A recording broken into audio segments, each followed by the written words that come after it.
Hi, everyone. Welcome to Orbis's Campfire session today. Thank you for joining us. I'm Arian Olish, Executive Director of Student and Faculty Innovation at West Virginia University, and I'm going to be the moderator for today's session. In case we have some new folks on for a first Campfire session, just to briefly introduce you to Orbis. Orbis is a technology company based out of Charlotte, North Carolina. They specialize in assisting timberland and natural resource organizations in multiple areas like GIS mapping, land asset management, recreational leasing, cloud services, and much more. You can learn more about Orbis at orbis.com or on Orbis's LinkedIn page.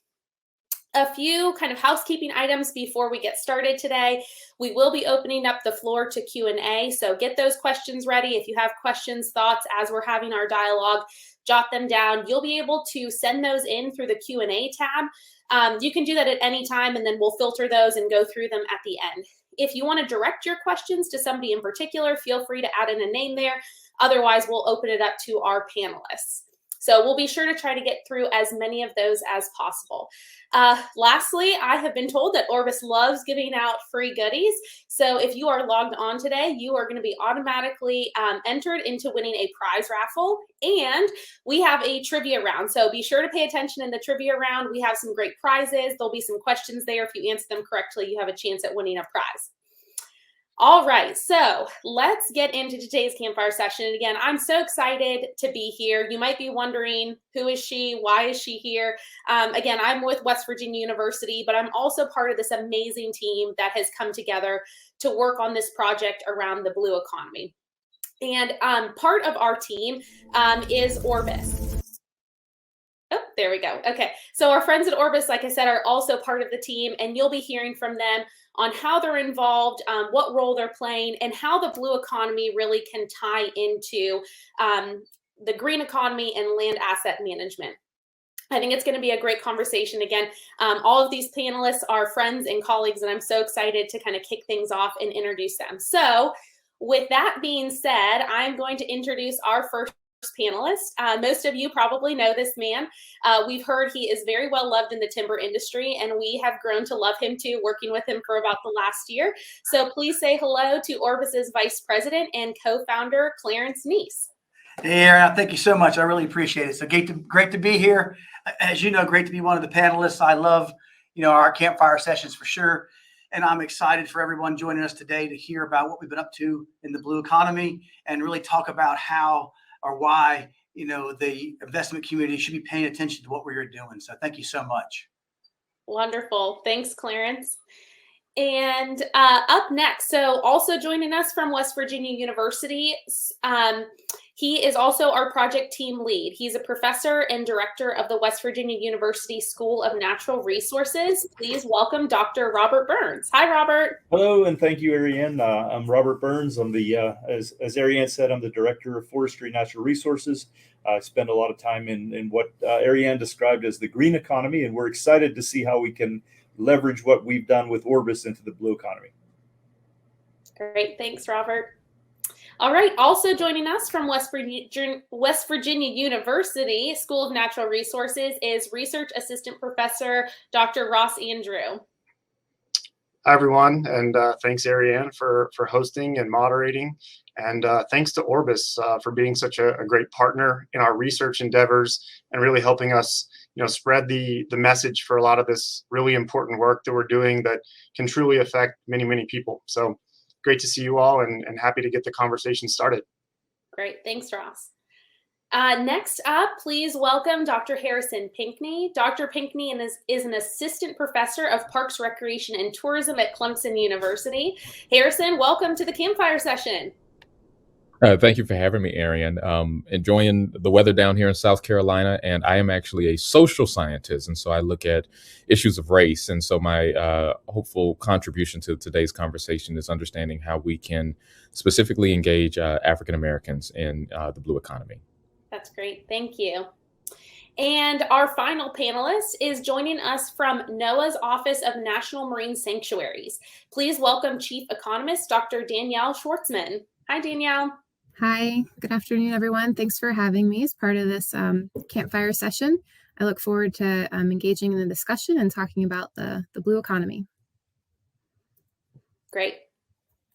All right, so we are going to dive right in. We've got a bunch of topics to cover today. Like I said, I think this is an amazing group of panelists, so we are going to cover a lot of topics, a lot of information. So with that, I want to start things off with Dr. Ross Andrew. So Ross, can you give us a little bit about your background, tell us what you do at WVU, and kind of, how you got into this project and what you're bringing to the team?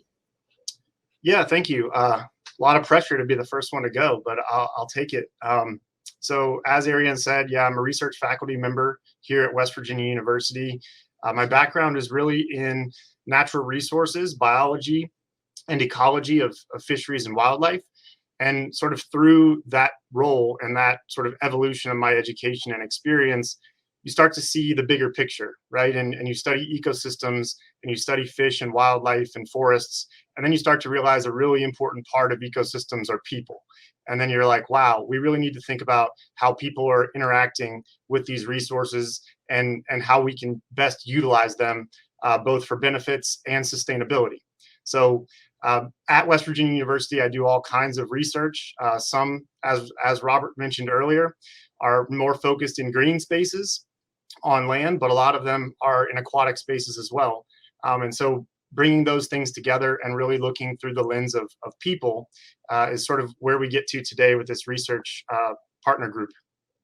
That's great. Thanks, Ross. And to kind of follow up on that, and again, this might be a topic that might be unfamiliar or new, or just might not be well described to a lot of folks that are joining us today. So in your own words, can you just kind of briefly walk us through what is the blue economy exactly?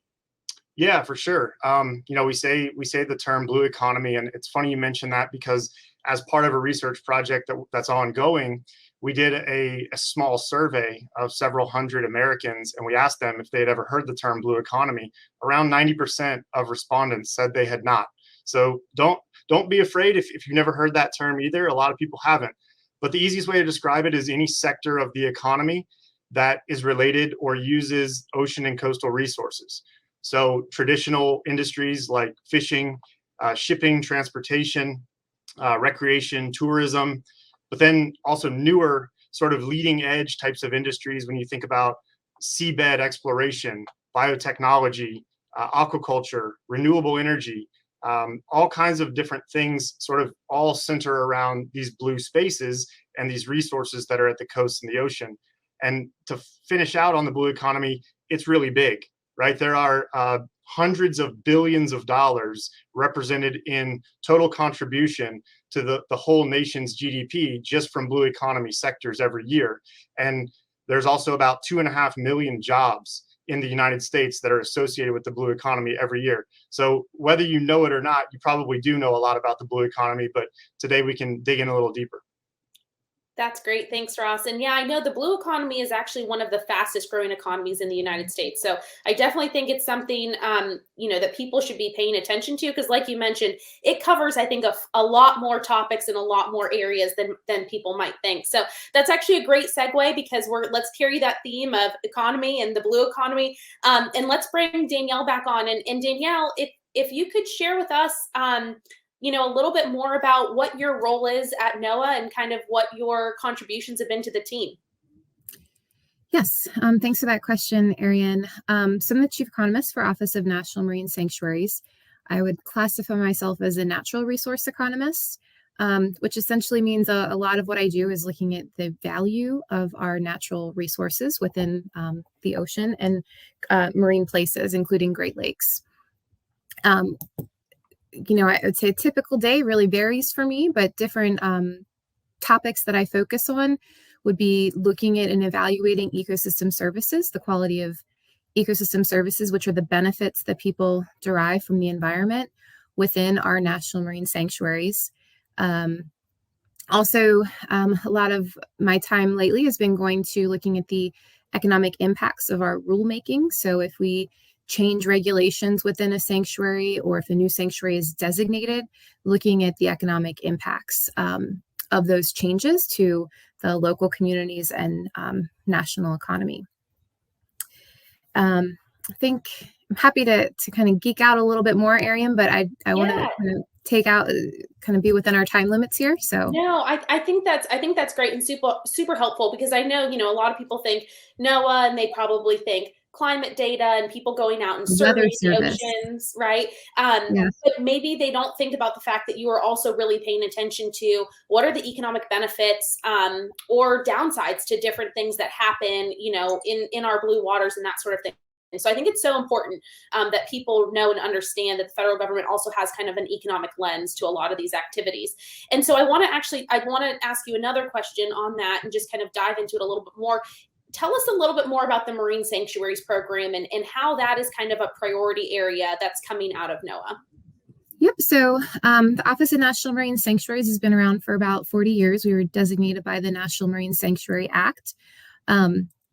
And basically what that means is that special places within our ocean and Great Lakes are maybe designated marine sanctuaries.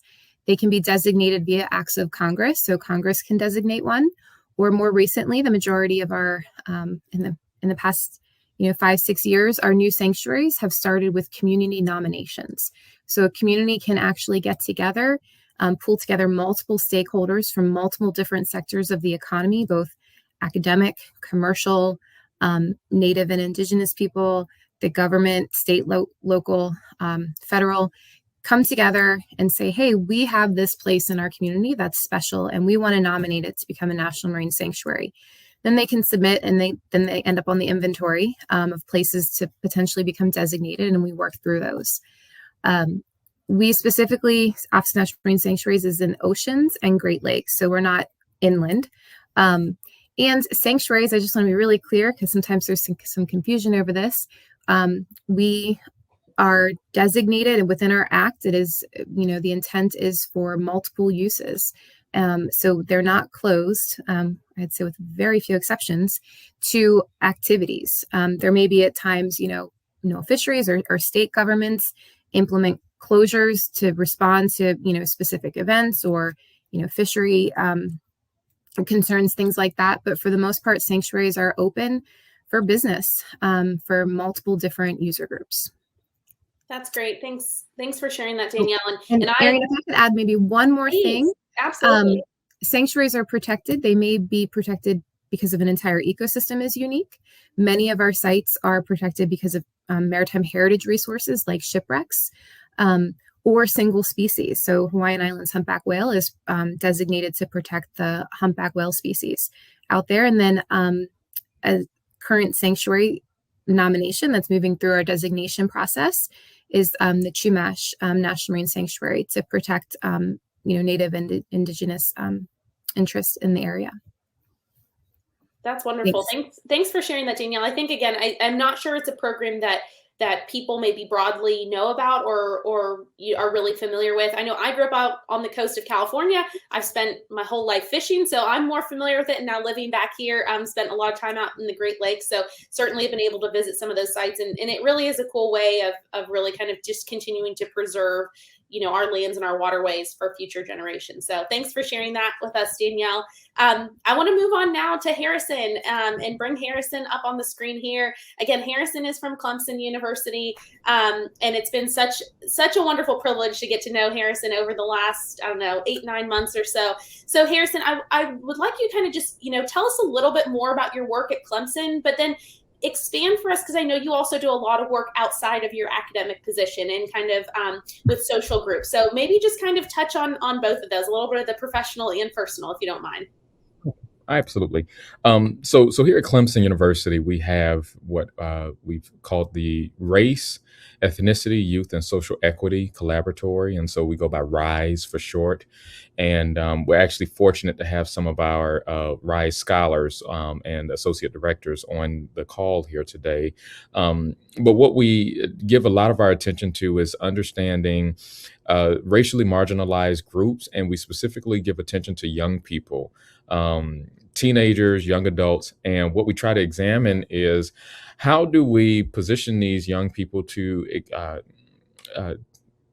be in a position where they recognize their own power and agency to engage in new opportunities and new spaces. And so for a very long time, there's always been this false narrative that the outdoors is not a space for Black people, as an example. Mhm. And so through our work, we try to, dispel that notion. We especially give attention to young people because what we recognize is that in those early years, around 12, 13, all the way to about 25, a lot of youth really are taking active ownership of their own identity, and they're starting to allow their own identities to form, through their active engagement. So what we believe is that if we can be a part of that process, that we can help these youth to see themselves in a very different light from what might be, a story that's being told. We may show them access to career opportunities that are different from what they may traditionally be exposed to, or leisure activities. And so that's what a lot of my work is focused on, both, as you mentioned, Arian, in the university and in the community. And so I've done everything with youth, from being a recreation supervisor, camp counselor, youth coordinator at a church, and so I really do believe in our young people, and I do believe very very sincerely that if we give them a sense of options and opportunities that are available to them, and allow them to really freely explore these different domains of life, that they will take on new challenges that previous generations may have considered off limits. That's great. Thanks, Harrison, for sharing that. And I want to keep you on here because I think you just touched on some aspects that have really helped focus the work that we're doing on this Blue Economy project, right? And so can we dive into that a little bit more? Kind of walk me through the connection of your work into the Blue Economy, because I know I have learned so much from you, like I said, over the last 8-9 months. But I think, again, it's maybe not as broadly understood, or really people haven't seen just the impact that there is in how underrepresented groups being disconnected from the Blue Economy has this kind of larger ripple effect. So can you talk a little bit more about that and how your work is connecting in with the Blue Economy? Yeah. So what I've tried to do up to this point in our discussion, over the last 9 months, is try to talk to members of Black communities that are users of the Blue Economy, and or just users of public spaces in general, and sort of gain their perspectives of their connection or disconnection from public waters.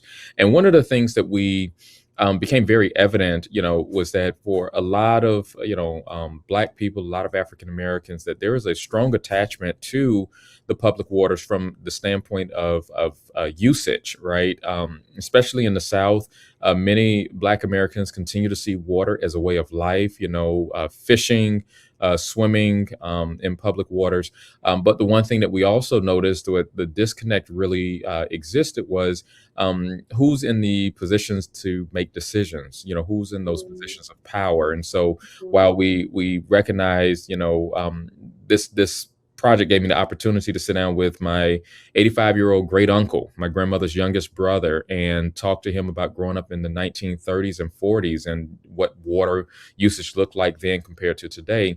And it was very clear that he is still an avid fisher, but we also learned that he didn't know anyone that looked like him or looked like me that was in any positions of authority that could determine, how will waters be protected, how are waters to be used, who gets to use the water, when do they get to use these public spaces. And so I think that's the major thing that I'm hoping to continue to bring to this project, is finding those ways, especially thinking about our young people. How do we position our young people where they begin to consider, careers and roles as activists, where they can be engaged in the decision-making and policy-making process where our public waters are concerned? Yeah, it's so important. And I know, again, we've talked about this as a group. I know it's something that I, in my professional position, spend a lot of time doing, right, which is like this deep customer discovery experience. And that's something that this project has really pushed us to do. Like you said, we would be wasting our time if we just sat around the group of us and said, this is what these communities need, right? It's so important for us to get down to that level of understanding, even on the individual basis, those stories, those lived experiences. What is it that these communities are really needing, and what are ways that we can best, serve them, help them overcome barriers and that sort of thing. It becomes much more of a conversational, long-tailed relationship rather than a prescriptive process, because I think we've seen over and over that those prescriptive processes just don't work for Right. community. So I think it's so important. So looking forward to touching on this more, because I think, Harrison, like I said, you've brought such a wealth of information to our team. So I really, really appreciate it. I want to move on now to Robert and get some information from him. Just as a quick reminder, before I jump in with my question to Robert, if you have questions, please go ahead and put them up in the chat. Like I said, we'll be monitoring those. We'll gather all them and we will get to them at the end. So Robert, great to see you. You have been, like I mentioned when I introduced you, you've been the project lead for this. And you've also been doing some really incredibly exciting work over the last 8-9 months with this project, but outside of it. So tell us a little bit more about your role at WVU and your background and kind of your area of expertise.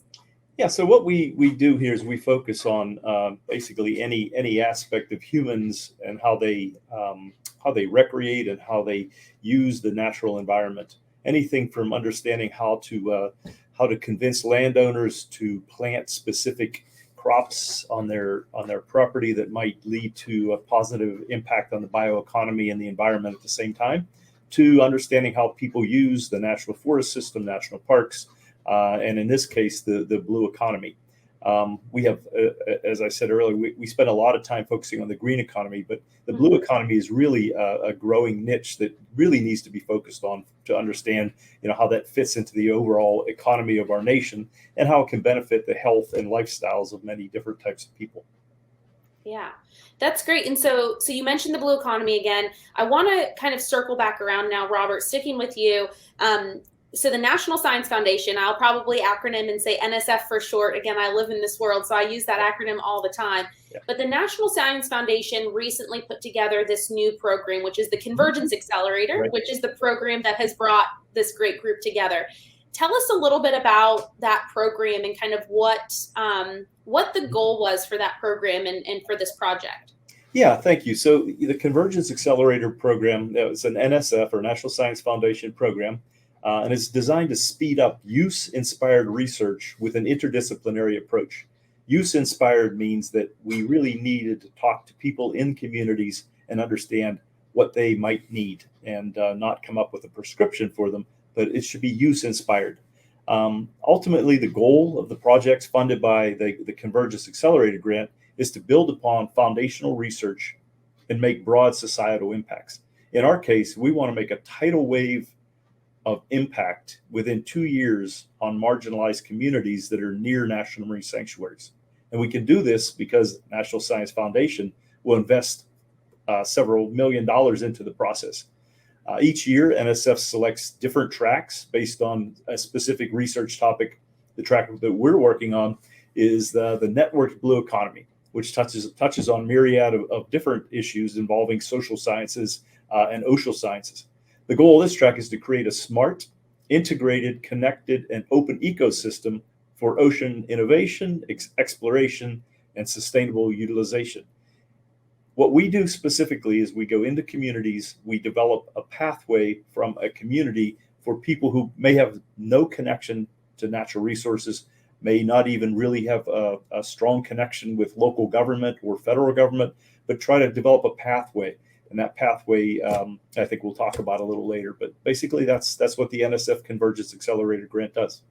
Yeah, thanks, Robert. And I'm going to keep you on here because I do want to talk a little bit more. You started to intro it, and that was perfect because it gives me a perfect segue about what actually the iCOAST team is working on. But before we get there, just some comments on the Convergence Accelerator.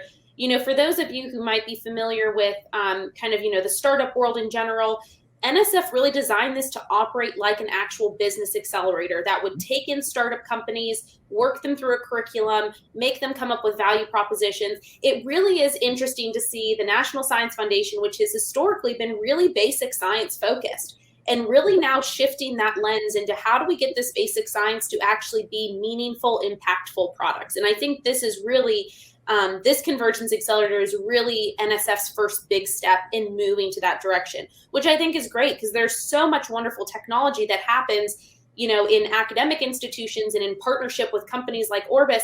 But Right. a lot of that, it's, when it's just government funded, sometimes it's hard to make that leap into the private economy. And so I think this has been a really interesting program to participate in and a great step in the right direction. So pivoting back, Robert, so you mentioned the iCOAST team and what they're working on. So talk with me a little bit more about the C platform and what kind of the end goal is for this project. Yeah. So, first of all, I want you to remember that the Office of National Marine Sanctuaries chief economist is on our team. And that's critical because that really demonstrates the care that NOAA National Marine Sanctuaries has for this issue. So I'll tell you, our bottom line goal is to make giant steps in a few years to open up avenues for people who live in marginalized communities. During our pilot project, we noticed a distinct lack of diversity in visitors to National Marine Sanctuaries. Danielle, Dr. Schwartzman, and her team came to us and said, can you please go out and understand how people use the National Marine Sanctuaries, how they move around, what things they do? And we did, and what we found is the same thing that we find in a lot of green recreation areas, a lack of diversity. At the same time, there's a large population of minorities that live near these National Marine Sanctuaries. So that connection needs to be made. To remedy that, we work specifically with those underserved communities. Our goal is to uplift those communities through what Ariane described as the SEA platform. And with that, we focus on increasing access to the recreation areas for people and really build on what the National Science Foundation calls pains. What are the pains that these communities feel? What are the pain points?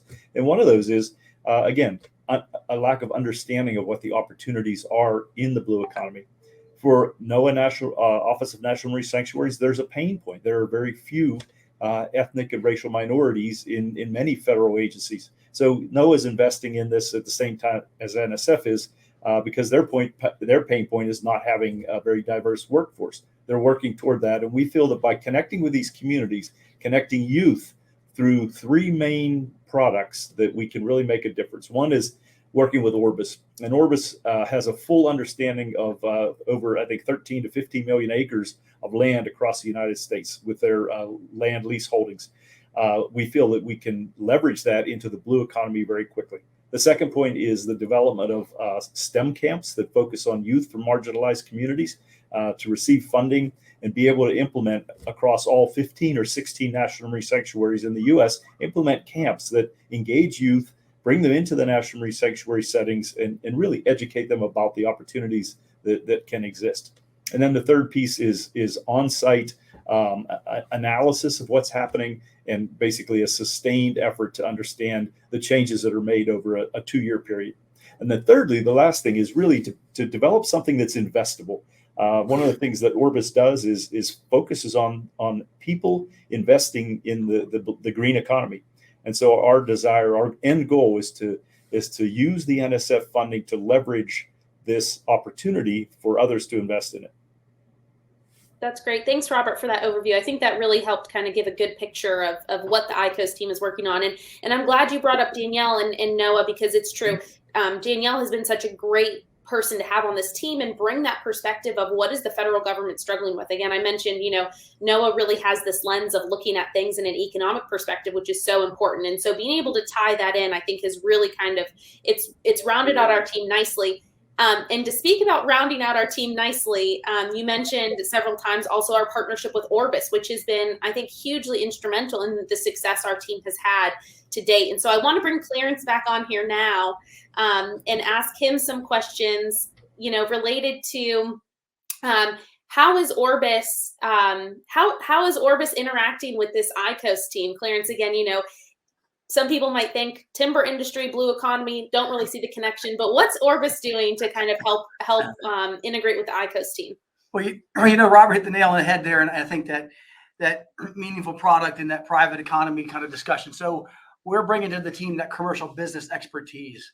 I think we have to look at Orbis has the software development expertise. We have the recreational modeling. We have the marketing expertise, and we know how to bring a product to the market, and not only bring it to the market, but know how to make it successful and how to make it sustainable. And so we have, all these in-house resources. So we're leveraging our know-how in these spaces to help tackle these issues in the blue economy. Yeah, that's great. And so I want to stay on that topic of blue economy, green economy. And again, I know you have so much depth and knowledge and expertise here. So talk to me about, what do you see in terms of similarities with challenges that both the green economy and blue economy are facing? And then I also want to do the same thing with opportunities. Sure. So first, from our experience standpoint, Robert mentioned it a second ago, we have been in the Timberland investment in the investment community for over 22 years. We've managed and currently manage over 14 million acres of public recreation. And so we are really experts in the management of recreation and the green economy, which I think really just bleeds right into recreational access in the blue economy. So that's kind of a main reason why we're even involved. And then, and both spaces, if you think about the green and the blue, both of them have, recreation available to the public. And so the challenges, I think, that we see a lot of times are education. I think education is the number one challenge that we see people focusing on education. How do we educate the public so they know that recreation's out there, that they can participate, and then feeling like they're able to recreate, as Dr. Pitney said there a minute ago, feel like you're included, knowing that you're allowed to be there and want to be there. So. Yeah, that's great.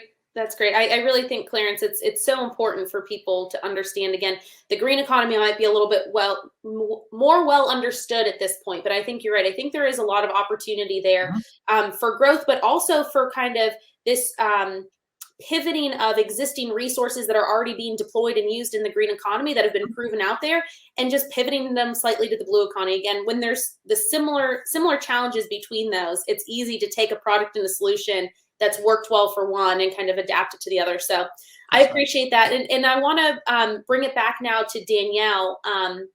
Robert mentioned NOAA being such an important partner on this project, and it really has been. And so, Danielle, I want to ask you, on the federal level, what are you seeing in terms of, are there changes, are there trends you're seeing related to the blue economy?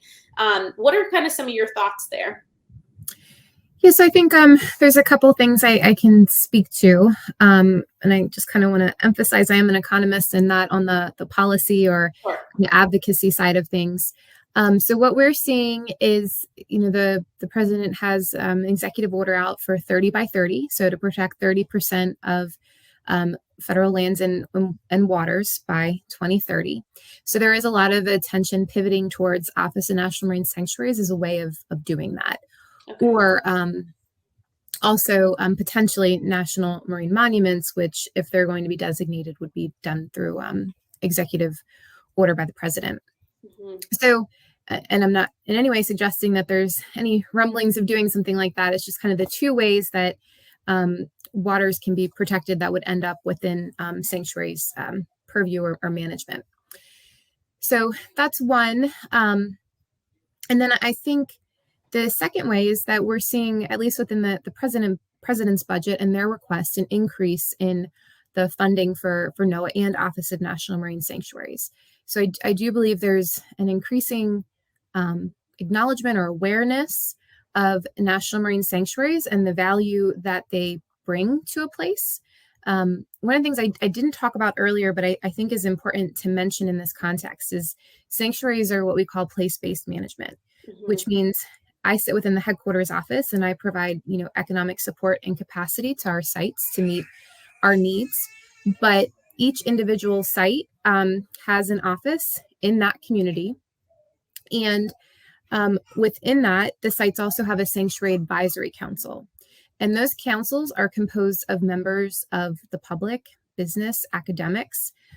For example, I think fairly consistently across all of our sites, there's going to be members that are commercial fishermen, and these are kind of, you're selected and voting, and they get to help direct what management should be focusing on.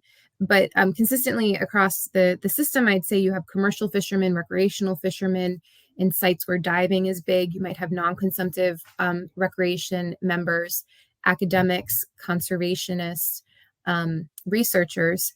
But then also you might have kind of more niche areas for certain sites like Flower Garden Banks National Marine Sanctuary, which is in the Gulf of Mexico, actually has positions for oil and gas industry representatives that help to give their input in terms of management, developing of our management plans, directing where they think maybe research should go, or if there's special topics that the site should take on in research or outreach with the community. So I think we're uniquely posed because of the sites being kind of that direct line of the community to really be in a place where you understand what's happening in the communities, to understand their needs. And with a project like iCOAST, already have a lot of those pathways built to the community.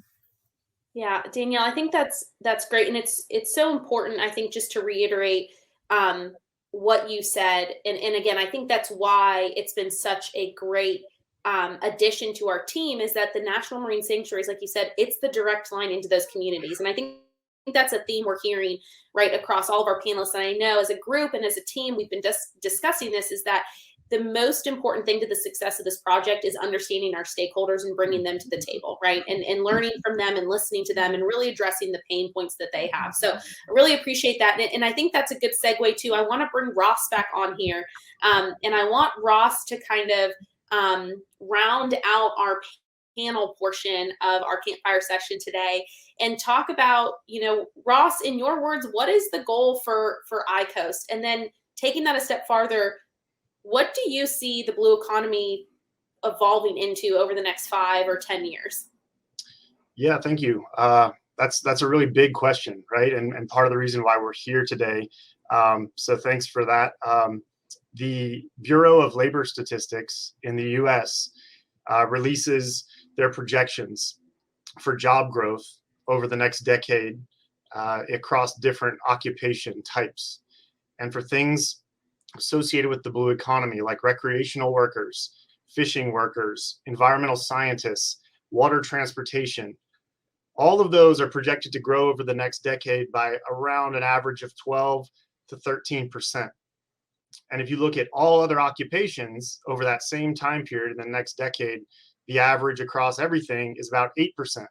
So the blue economy is going to keep growing, right? We have projections that say that this is going to happen. So in 5 to 10 years, there's going to be more opportunity for jobs, for education, for research, for connection with these communities to these spaces and these resources.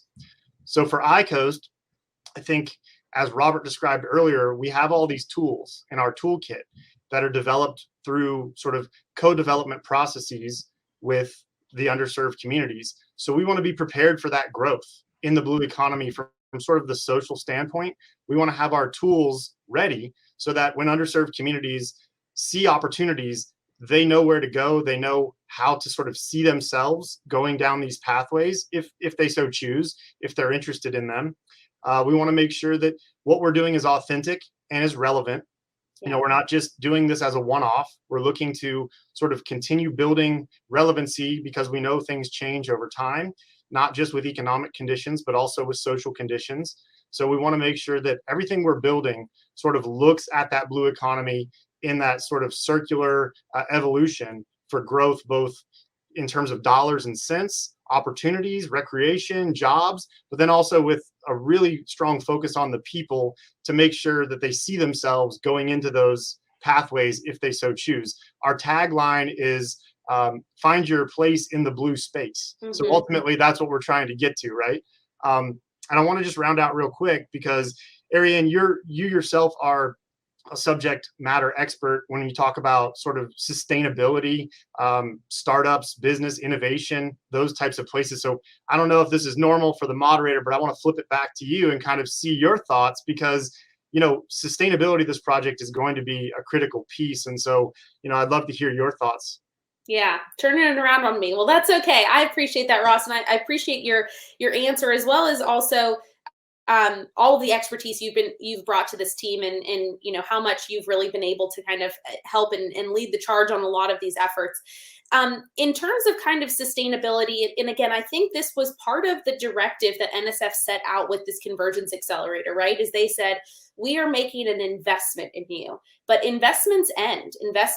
You're on a time clock with investments, right? And so NSF, I think, really wanted to seed investments in teams that they know will have sustainability beyond government funding, right? Beyond the funding that they gave us for phase 1 and for phase 2, how will your team actually carry this work forward?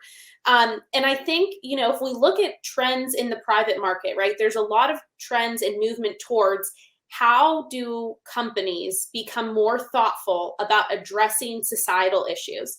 And I think a lot of that we see in the use now of ESG scores, right? These environment, social, and government scores. And these scores are things that investors, frankly, are putting a lot of weight, and not to have a terrible pun here, but putting a lot of stock in, right? It's how they're using that information and how companies are performing with ESG scores to make investment decisions, basically.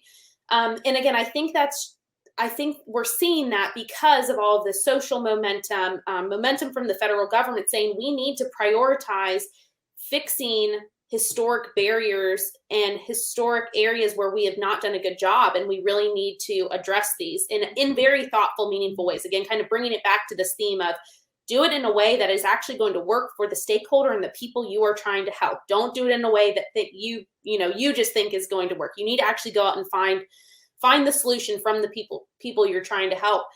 And so I think that's what is so incredible about opportunities with the blue economy right now, is it is such a growing economy, which means there's a growing opportunity to fix problems that are arising out of the blue economy, or again, historic issues that have been there that are now coming to light. And there are more people who are really adept to thinking about that and how they can solve that in meaningful ways. So again, I think that's been one of the most interesting things about being involved in this project, is it's really given us an opportunity to say, we are going to make the most out of this federal funding because we want this to be a long-term project, and this is how we're going to do it. So I appreciate you kind of flipping it around there, Ross, because again, I think it's such an important thing for us to think about. We want to be able to positively impact these communities. And the only way we can do that is if we can do it in a way that is financially sustainable in the long run, right? There's plenty of not-for-profits that struggle along and really have their efforts curtailed because they don't have a strong financial component to them. But I think we've come up with a really interesting way of supporting things financially that also are doing it in a way that are responsible and respond to the needs of communities. So I think that's a great way for us to kind of close out the panel portion of this discussion. But what I want to do now is I want to actually bring all of our panelists on and go through a couple questions and have a little bit of a dialogue between this group. And again, this has been a great group to work with. Hopefully, at some point we'll all be able to get together and actually share a meal together in person, which would be fantastic. But to kick us off here, and again, we're having some great conversation in the chat, so please feel free to keep dropping your questions, comments in there, and we'll respond to them either in chat or afterwards. Clarence, I want to start off kind of directing this question to you initially, but then I want others to chime in as well. And so, again, a lot of the folks that are joining us or might be listening to this are from the timber investment community. And you've talked about kind of some of the similarities, but talk to us about what are some of the takeaways from this. And what I mean by that is for both recreation spaces on land and water, what are some of the key things that we should be thinking about and moving towards right now? Okay. Yeah. Great. I get the easy question, I guess, right? So, I think the key takeaways from the investment community standpoint is that our project is going to generate both business and social returns on the investment. That's really, really important. And you and Ross were just talking about that. So when you step back and you look at what we're doing in the blue economy, you can quickly see that the software development we're doing, the modeling, the marketing, the STEM camps, the education, the outreach, these are going to yield social and environmental benefits, but they're also going to be sustainable. Mm-hmm. And so when I look at the Timberland investment community and what we are doing, we need to apply this same thing that we're doing in the blue economy to the green economy. And our industry always talks about natural capital and ESG. You guys just talked about it a second ago. And yes, as an industry, we have the E part of the equation. We have the trees, we have the water. I mean, we have the carbon, and everybody talks about that all day long. But what we're really missing in the ESG part is the S part, the social impact. And this is the kind of project and the type of project that's going to provide true social impact for investors. Yeah, absolutely. And I think I want to kind of continue that thread and maybe ask Harrison to chime in here as well. But again, kind of key takeaways here. What do you see as being a key thing for us to be focusing on when we talk about just very broadly recreational spaces, and how does that relate to social issues, issues with jobs and workforce development? Okay. Yeah, I think because I saw the question was also over in the chat box as well, and I think that a lot more emphasis needs to be placed on centering the voices of the people that we are attempting to tap into. I had the great pleasure of working with about 40 high school students today, and we were talking about issues of justice and equity here on Clemson's campus. And I was talking about the role of activism and advocacy. And what I suggested was that activism is those people who are on the receiving end of the inequities, those individuals using their voice, speaking up, finding ways to be heard, bringing ideas to the table. And then advocates, those individuals who want to help, may not necessarily be a member of the target community, finding their space and listening. And even in those efforts to amplify voices doesn't mean, me taking Danielle's thoughts and being like, Danielle said, da, da, da, da, da, as opposed to, Danielle, here's my microphone. Let me allow you to speak into it. And I think that's the major missing piece that I think that we're going to address through our project, is that we are using this platform for advocacy to allow the communities that we are seeking to bring about positive impact for, that we're allowing them to be heard. We're allowing them to make decisions about what they see as needs and what they see as potential solutions. That's great. Thanks, Harrison. Any other thoughts from the rest of the panelists? I was going to say, I think there's several themes that cut across no matter what industry you're in, right? And, one of the things that we first talked about is like, what the heck does the blue economy even mean, right? And it seems pretty easy, but the awareness of what resources are out there, the awareness of what sort of opportunities are out there. And I've seen a couple of questions pop up, and I know we'll get to that directly in a minute, Ariane, but I think that sort of goes no matter what industry you're in. If the first step, if you're not sure about how to recruit maybe more diverse workforce, or maybe if you're just looking for more clientele, more people to come use your recreational space, you need to make people aware of it, first of all, and that's like marketing and advertising 101. But it's not just here it is, it's here it is, and here's how people use it, and not just this person right here, but people in all these different communities. There's a diversity of people, just like there's a diversity of activities. And so making people aware of all the different opportunities, we work with different groups that are considered to be underserved, and one of them is in South Central Los Angeles, and there are kids there that are a mile or two away from the ocean, and they have very little awareness of it. You start to put some of the tools that we develop in terms of education and outreach into these kids' hands, and they start to see that maybe I could go into that space. Mm-hmm. And that's kind of a really good first step, no matter what industry you're in, is making sure that the awareness, the advertising, the outreach you're doing is effective and getting into the right sort of eyes and ears. Yeah, I think that's a great point, Ross. And again, kind of circles back to just this consistent thing we've all been saying and we've all been talking about over the last few months and today, which is know your stakeholders. Go talk to them, figure out what it is that they need and how you can help them achieve that. Yeah. Otherwise, like I said, we would be doing a lot of pomp and circumstance, but not a lot of action. So I think that's a great thing to kind of carry with us. We have about 10 minutes left, and I want to make sure we have time for audience questions. So we are going to jump into a little bit of audience trivia here. So here's how this is going to work. We've got some great takeaways, or giveaways rather. We have iCOAST t-shirts. Ross is holding one up right there. Clarence is holding up some Orbis gear. So Orbis has some great swag they're going to be giving away as well. So the way that this is going to work, I'm going to read a question. Oh, look at that. Backpacks, water bottles, all sorts of things. I'm going to read a question and 3 possible answers. So A, B, or C. what you need to do is whoever is first to respond with the correct answer is going to win. And somebody from the Orbis team will follow up with you after the presentation on how they can get the swag delivered to you. So with that, again, remember the first person to answer correctly. So the first question, how many marine sanctuaries are there in the United States? Your options are A, 2 national marine sanctuaries and 3 national marine monuments, B, 15 national marine sanctuaries and 2 national marine monuments, or C, 350 national marine sanctuaries and 1 national marine monument. Can we answer or no? Are we allowed to win anything or no? No. I can use an iCOAST. I can use an iCOAST shirt. What the heck? We'll make sure you get one. So anybody from the audience can answer. Dang, they're flying through there. There we go. Wait, we've got a winner there. I see. It looks Michelle like, can't win. Michelle's part of the team, so it's got to go to Kevin Wood. No, it looks like B. The answer was B, which was correct. So Lindsay Hartzell wins that one. 15 national marine sanctuaries and 2 national marine monuments. All right, let's move on to the second one.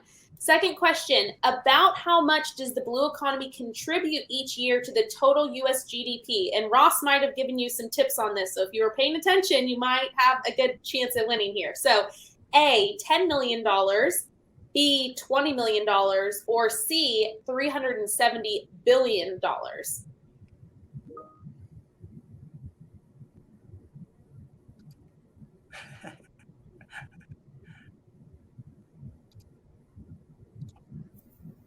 Let's see. Oh, I think we had the winner there was Sam. The correct answer was C, $370 billion. That's amazing how much money is being contributed from an economy that frankly a lot of people don't really know about. So pay attention. Pay attention to the blue economy. All right, we've got one more question, one more trivia question for a giveaway and prizes. Approximately how many Americans, and we're going to say ages 6 and older here, participate in at least 1 hour of outdoor activity each year? Your answers are A, 6 million people, or about 2% of the population, B, 161 million, or 53% of the population, or C, 300 million, which is 98% of the population.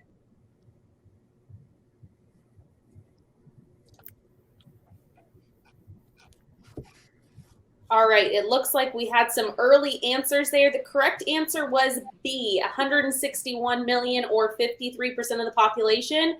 And while overall percentages of people in the outdoors have been increasing, the number of outings is actually down 13% over the last 5 years. So we need to make sure people are getting engaged, encouraged to get outside, be active in their communities, engage with the outdoors.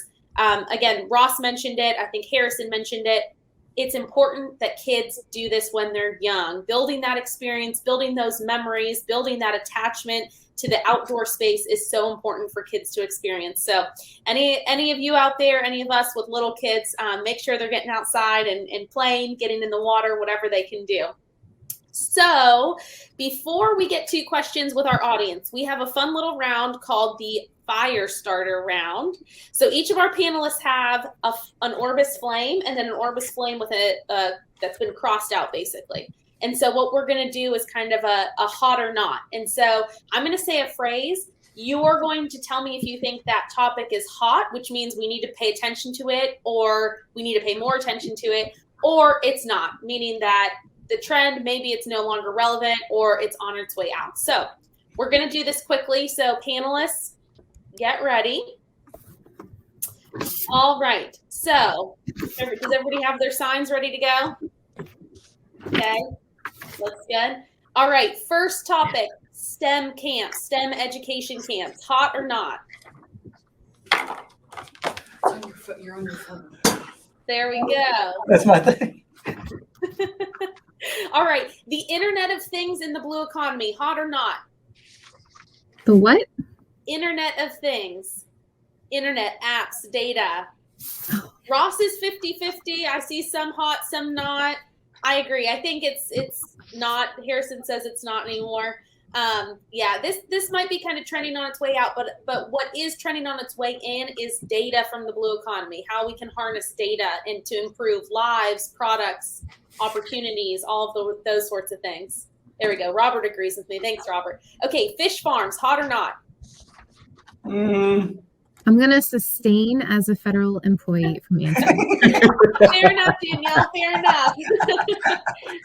Not hot is what people are saying. I will tell you, there's some cool projects going on right now for making use of abandoned mine land and all of the water that's stored under those lands and using that for fish aquaculture, which is, I think there's some could turn it to a hot topic. We'll see in a couple years. Okay, endangered marine life. It pains me to say this, but like I love it. It is very important, but I mean, it's just maybe not at the very top of the list right now. Okay, Ross doesn't care about Free Willy, so that's fine. We'll just. I think if you're looking at local communities, you would definitely say hot because it's important to the local places. Absolutely. Water pollution, hot or not? It pains me again. I like it, Ross. Ross, I guess he's coming in with his honest opinion. That's okay. And I would say, Ross, when that water pollution affects how people can use a resource, it becomes a very hot topic. Yeah. The next one is that. All right, here's a big one and probably relevant. Clean water access. Okay. See, Danielle, I read ahead. Yeah. There you I go. didn't get the Yeah. list. Absolutely. Oil and gas drilling.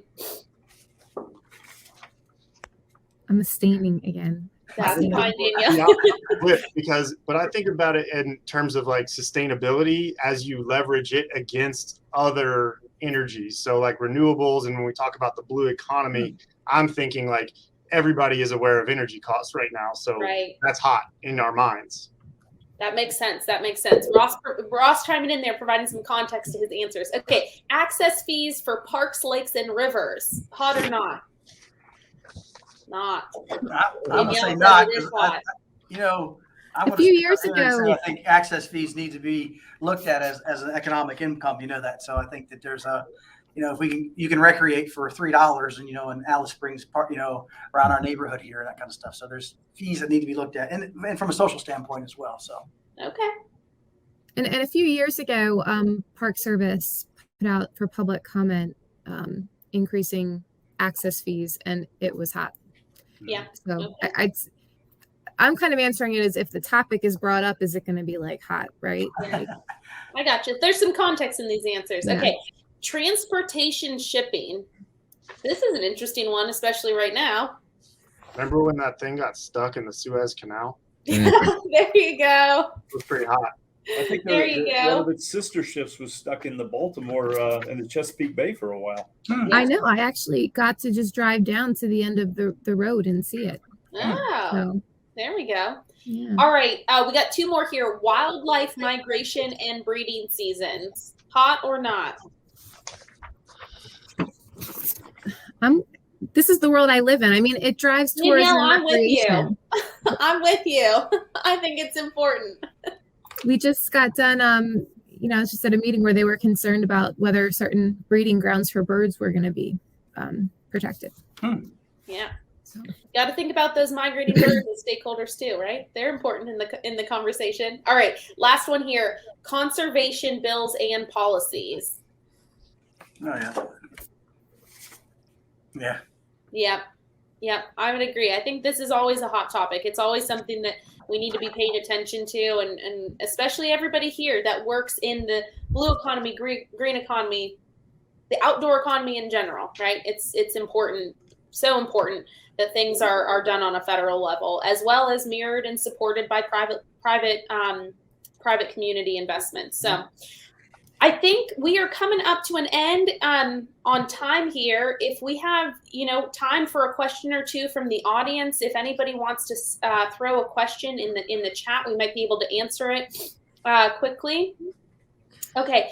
Is the work being done through iCOAST going to be used to inform decisions about potentially expanding or creating new marine sanctuaries or monuments in a way that will provide the greatest benefit to underrepresented communities? That is a great question. I think I'd like Danielle to start off answering that, if that's okay. Yeah. So, I think I'm answering this from my perspective and not from a policy standpoint. Again, I consider myself to be an economist, a scientist, and I don't want to be kind of taking sides one way or the other here.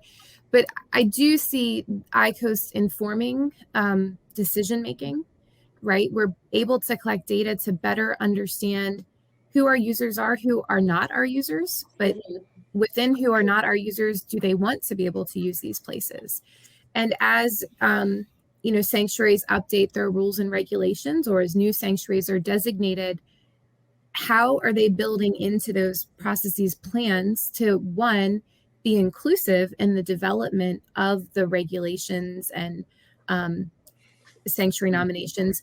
And then two, what is being done to ensure equal access opportunities, right, to get at these places?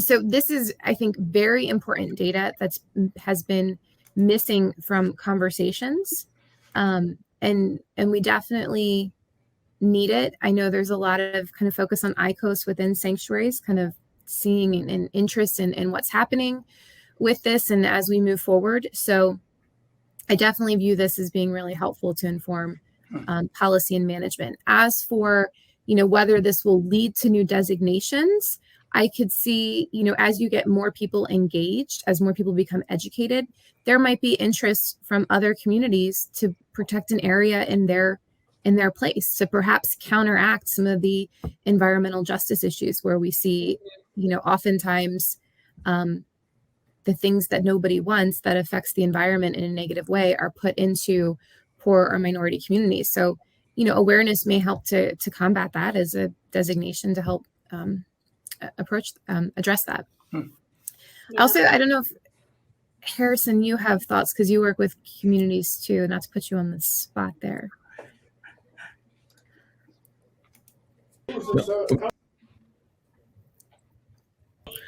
I'm sorry, they're doing construction right outside my office, so I'll let y'all keep talking. They just walked in. I apologize. Yep. Well, let's do this. Do we have maybe one more question? We could have the panel. Here we go. We'll do this as the last question here, and then I just want to give a big thank you to our panelists. So, question: what can those who manage green investments do to promote blue economy, particularly in regards to diversity?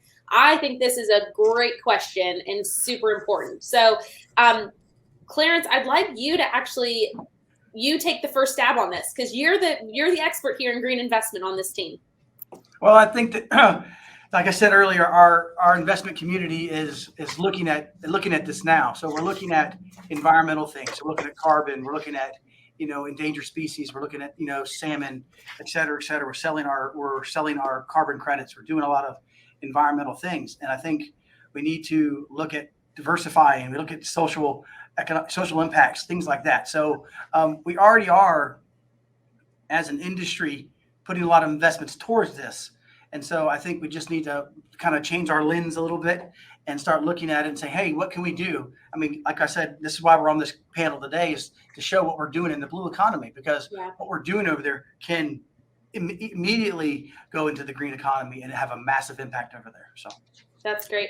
I think, Robert, did you want to chime in? And then I know Harrison, maybe Robert, you go ahead, and then we're going to have Harrison close us out on some final thoughts too.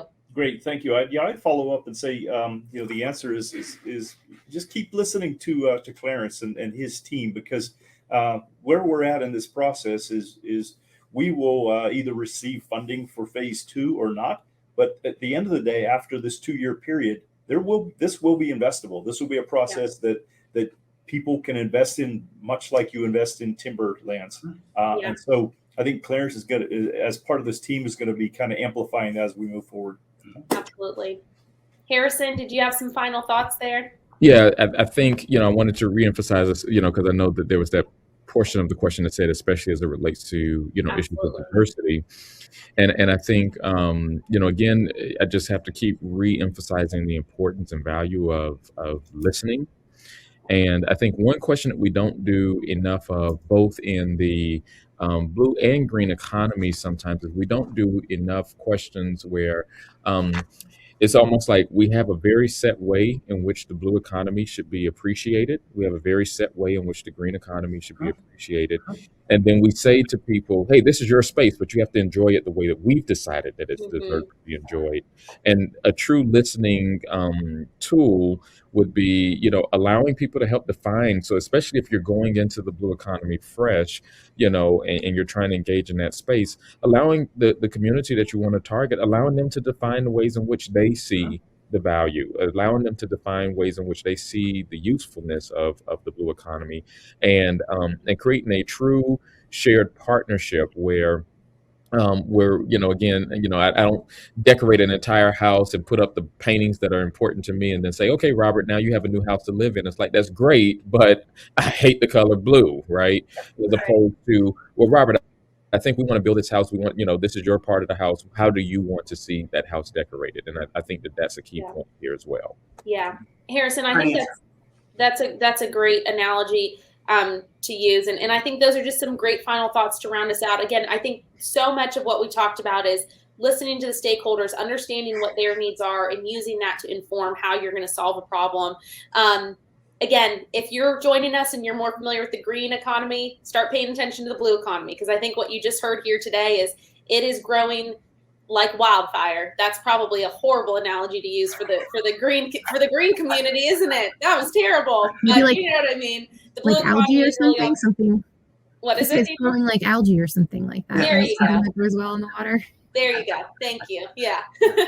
But it's been a pleasure hosting you all today. Robert, Ross, Harrison, Danielle, Clarence, thank you so much. I think this was a great conversation. It's always a wonderful time talking and listening to you all. I had a wonderful, wonderful time with this. So I really appreciate also Orbis for hosting this today. It's a great opportunity to talk about just these hot topics. A couple last things. If you want to learn more about what the iCOAST team is doing and what we're up to, visit us at iCOASTproject.com. You can also follow us on Instagram, Facebook, Twitter, and LinkedIn. Just search the iCOAST team. We also have a virtual expo coming up. This is July 27th and 28th, so just 2 weeks from now, where we are going to be showcasing all of the incredible work that we're going to be doing. All of the other teams that are participating in our Convergence Accelerator cohort are also going to be talking about what they're doing. So all things blue economy, it's going to be a really incredible event. It is free to register. In the chat window is a link for how you can register. Again, it's free, July 27th and 28th. We hope that you join us there. Again, thank you again for everybody for joining us. If you're a raffle winner, somebody from the Orbis team will be in touch with you to get you your cool swag. So be on the lookout for upcoming information on the next Orbis Campfire session. And again, thank you everybody for joining us. We hope to see you soon. Bye.